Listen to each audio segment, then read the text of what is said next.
Assalamualaikum warahmatullahi wabarakatuh.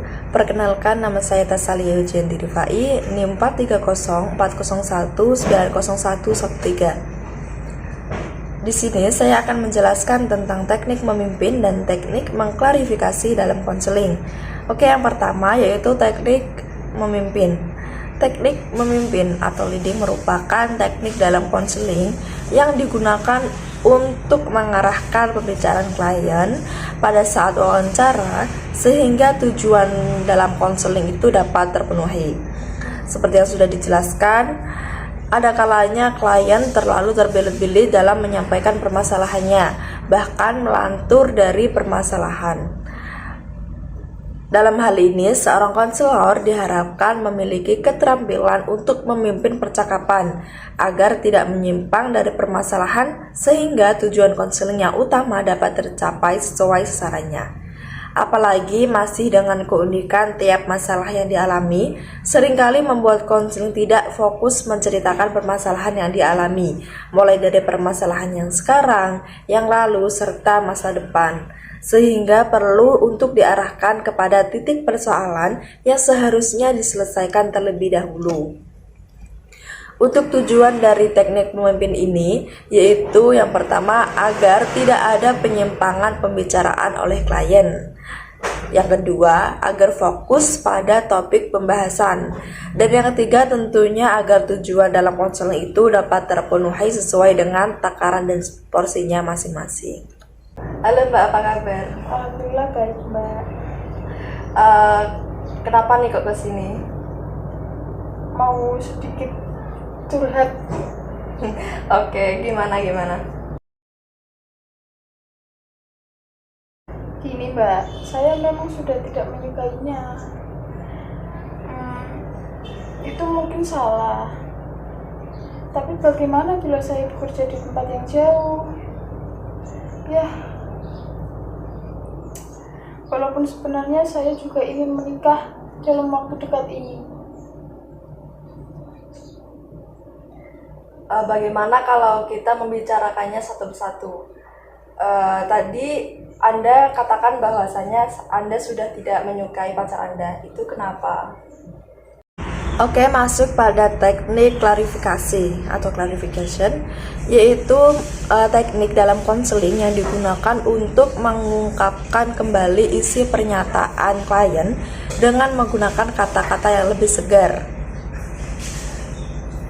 Klarifikasi ini merupakan suatu pertanyaan yang sering disampaikan oleh konselor karena pesan yang disampaikan oleh klien bermakna ganda atau ambigu, sehingga konselor sulit menangkap makna inti dari pesan tersebut.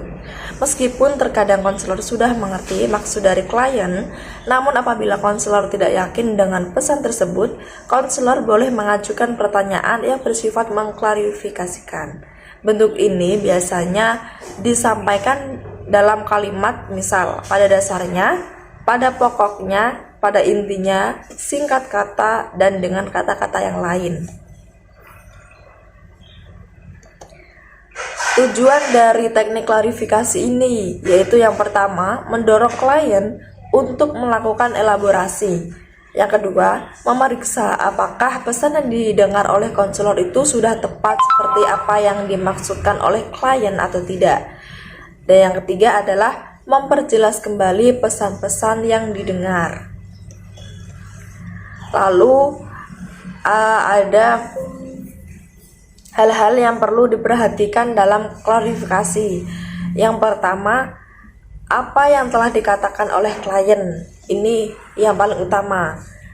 Kita harus sebagai konselor itu harus mengerti apa yang telah dikatakan oleh klien itu seperti apa, seperti bagaimana, atau yang seterusnya. Dan yang kedua, apakah pesan yang disampaikan klien ini ada bagian yang hilang atau tidak. Jika ada, konselor itu harus memeriksa kembali bagian itu. Nah, jika tidak, konselor harus menentukan respon lain yang tepat. Karena jika ada bagian-bagian hilang, maka tujuan konseling pun tidak sepenuhnya dapat terpenuhi, bahkan tidak akan terpenuhi. Dan yang ketiga, bagaimana konselor mendengar, melihat, atau mengerti cara memulai respon ini.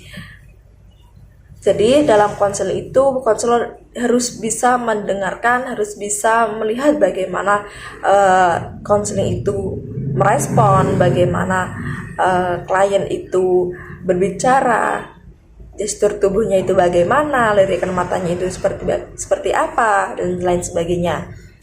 Nah, yang terakhir yaitu konselor harus mengetahui apakah klarifikasinya itu dapat berguna atau tidak.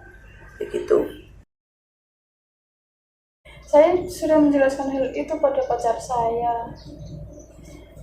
Namun, pacar saya tetap saja bersikap demikian. Dia bersikap demikian bukan hanya pada saya, Mbak. Pada teman kos yang lain juga demikian. Bahkan pada teman-teman yang lain banyak yang menanyakan sifat dia, yang bisa dibilang lebih senang diam daripada berkumpul dengan teman-teman yang lain. Dengan demikian, pacar Anda itu termasuk ke dalam orang yang tertutup ya Mbak ya?